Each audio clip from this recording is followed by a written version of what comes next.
जय श्रीकृष्ण असताना आज आपण नवा श्लोक पाहत आहोत.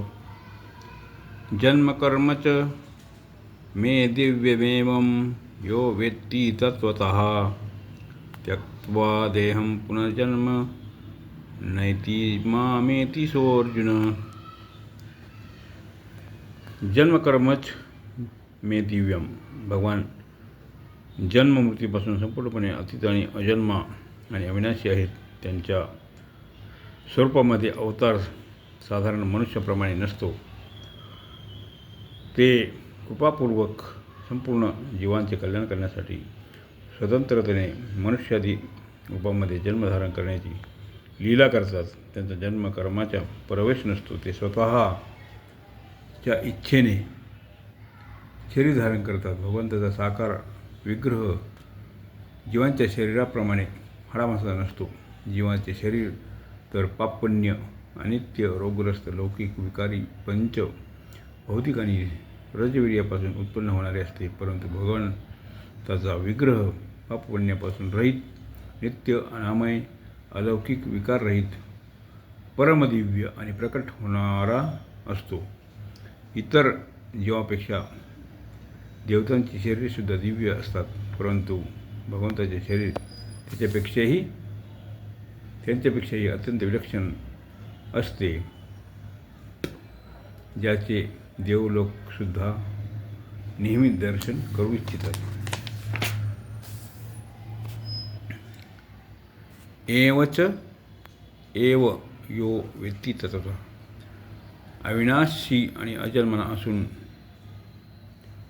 तसेच प्राणीमात्राचा ईश्वर असूनसुद्धा भगवान संपूर्ण जीवांच्या कल्याणासाठी आपल्या प्रकृतीला अधीन करून स्वतंत्रतेने युगायुगात मनुष्य इत्यादींच्या रूपामध्ये अवतार घेतात.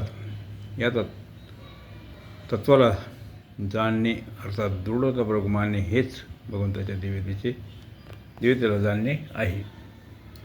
संपूर्ण क्रिया करूनही भगवान अकर्ताच आहेत, अर्थात त्यांच्यात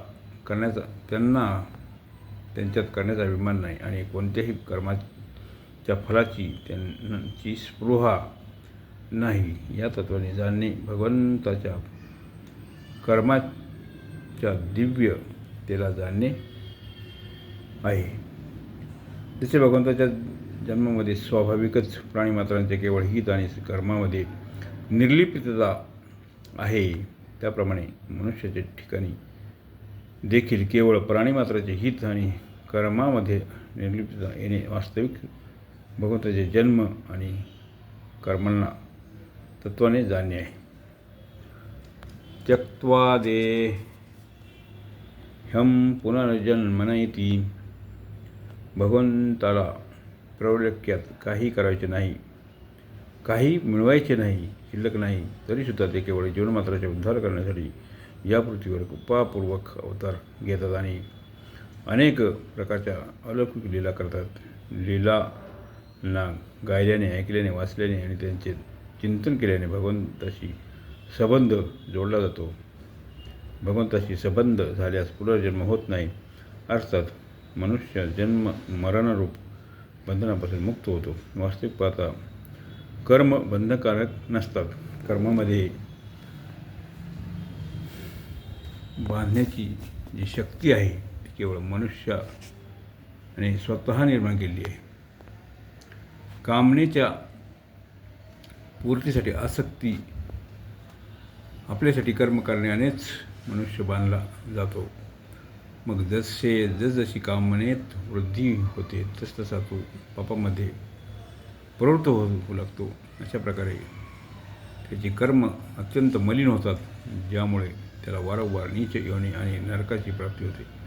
परंतु जेव्हा तो केवळ दुसऱ्याच्या सेवेसाठी निष्काम भावनेने कर्म करतो, तेव्हा त्याच्या कर्मामध्ये दिव्यता आणि विलक्षणता येते. अशा प्रकारे कामनेचा संपूर्णपणे नाश झाल्यास त्याचे कर्म दिव्य होते, अर्थात बंधनकारक राहत नाही. मग त्याचा पुनर्जन्मचा प्रश्नच राहत नाही. मामेती सोऽर्जुन.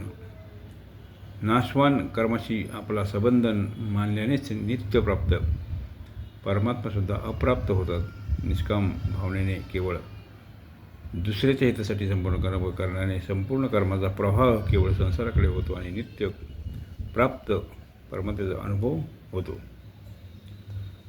जीवावर महान कृपाच करण्याच्या जन्माचे कारण आहे.